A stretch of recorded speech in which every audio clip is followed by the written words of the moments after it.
Good morning, everyone out there, YouTube. I'm back with another video. So, I made this video I tried to make it a couple of times. It didn't necessarily work the way that I wanted it to. So, I'm gonna try it again.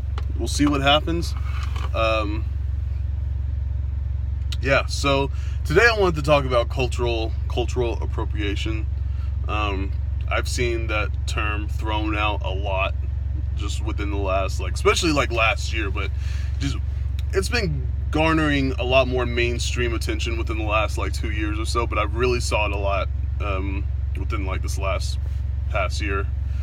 But yeah, I just wanted to talk about it because I understand both sides.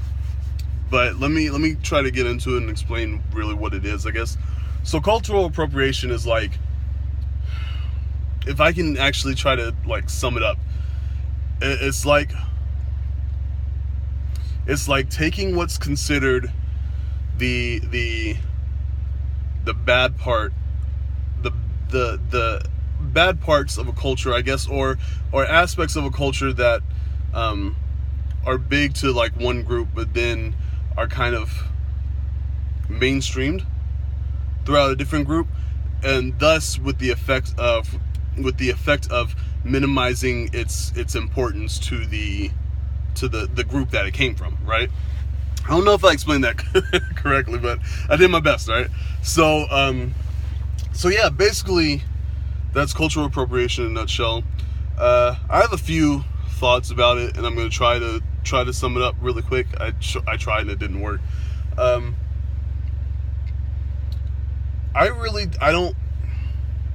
don't agree with the arguments per se. I can understand where it's coming from as a minority in the United States. I get it, but I don't necessarily agree with it, and I'll tell you why. So growing up, right? I lived, if you know my story, I lived in a very white neighborhood. It's a very, very white neighborhood. But as the years went on, as I started growing up, I started being around more black people, more Hispanics, more Asians, and it really, and I guess the cultural diversity aspect of my life peaked really when I got to college. That's why I started seeing people from all over the fucking world, and I loved it, and I fell in love with it, So growing up, I've always loved languages. I've always loved learning languages. I've always I speak French. I can write hiragana and katakana of Japanese. I can't really speak it. I know a little bit of kanji, but I want to learn Greek. And I say all that to say this, right? The way that cultural appropriation is used, it's like a lot of people will see it as something that's hey, you're taking away my cultural identity. That's something that belongs to me. It's not something that you can have. But in actuality, the fact that people are embracing this so-called globalization, they're embracing the fact that other cultures do in fact exist, and I feel like that probably does more for progression than anything else, right? So I don't want to be that person who offends other people by saying, oh, I'm learning the language, I'm learning Japanese, or I'm learning French, or I'm learning Greek or Spanish or whatever, because I'm learning the language, I'm not appropriating it. You know what I mean? I'm not, or say for example, that wasn't a good example. Say for example, one of the big ones, and I think black people, black Americans, tend to get in this position a lot more. Just due to the history, which I'll explain later on as well, but due to the history, African Americans tend to be way more gung-ho, so to speak, about cultural appropriation, right? So take for example white people wearing dreadlocks, or anyone who's not black wearing dreadlocks. So to give you a brief little history of it. So dreadlocks when Africans first came here to the Americas, you know, and even in the islands, you know, when they were first taken away from their motherland and put on these like odd remote places, right? They didn't have the necessary tools to comb their hair like they did back home, because back home they made their own kind of combs and they knew what they needed, right? But when they got to these places, they didn't have their own combs, so it ended up being. But and again, this is just in the sense of the context of the last 400, like African American slavery within the last 400 years. Like dreadlocks have existed way before that, but that's just in this time frame, right? So our hair, like if we don't comb our hair most of the time, I tried, it didn't work, but most of the time, black people, if they don't comb their hair, it ends up getting really nappy and gets really locked, and it's really hard to comb, thus turning into what's called a dreadlock. So when it grows out, it turns into this, like, you've seen them before, so you know what they look like. It turns into like these locks of just hair. So the argument is that because it was something that white people saw as lower class or less than or undeserving of back in the day, you know, and some people even now, but black people feel like even though we didn't necessarily start it, it's definitely a part of our heritage. It's a part of our culture. You know, it's a part of, I guess it's really more about African culture, but you know, it just extends beyond the African diaspora. And I guess to say that we as African Americans are included in that diaspora because of our ancestry, right? So you have these African Americans that are getting really, really offended at the fact that white people, or any other race for that matter, are using this as a hairstyle, when for us it's like we're being chastised for it, you know? So like take for example, God, I can't believe I know this, but Kylie Jenner. So there was this big thing, because I don't even follow her, but apparently like Kylie Jenner had this thing where like she did this cornrows or something. It ended up being like a fashion tip or something that's like, oh, you know, this is just amazing because this is this new fashion, you know? When in actuality, we've been doing that for, cornrows have been a thing in the African American community for like literally years, right? You have the same thing. Twerking, right? Twerking, especially in the South amongst black people, I can tell you because I'm from here, twerking has been a thing since I was a kid. Since like, probably before that, but since I was a kid, so like early 90s, right? Like 91, right? Twerking has been a thing for a long time. But then you have Miley Cyrus come around and she just twerking gets added into the dictionary, right?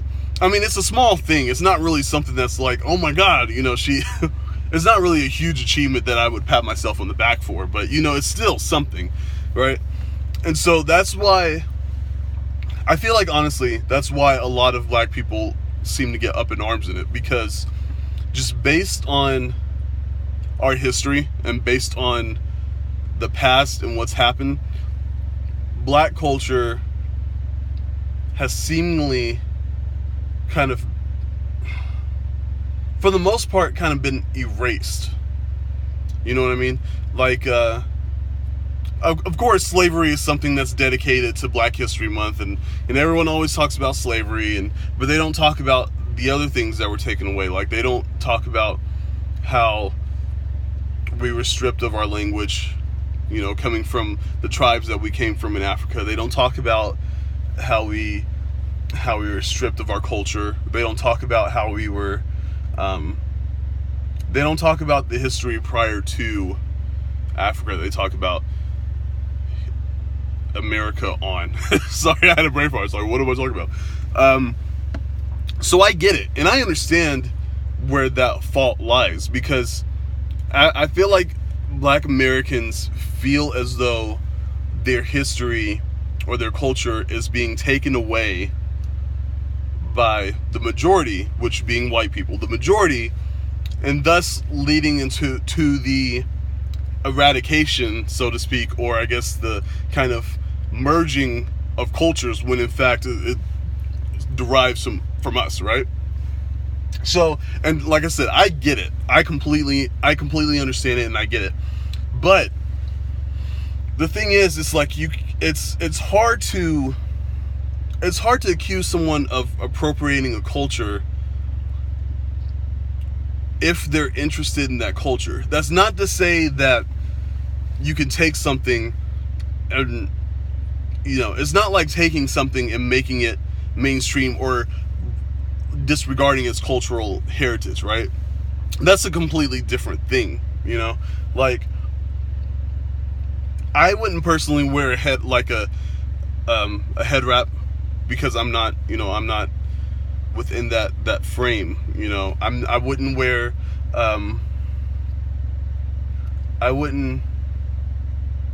I wouldn't say that I'm Native American when I'm not Native American. And in that regard, I wouldn't try to take their headdresses, something that's supposed to be meant for higher people in the tribe, for like the really, really high people in the tribe. I wouldn't take that and just use it as a fashion thing, I will say that my style and my sense of fashion has definitely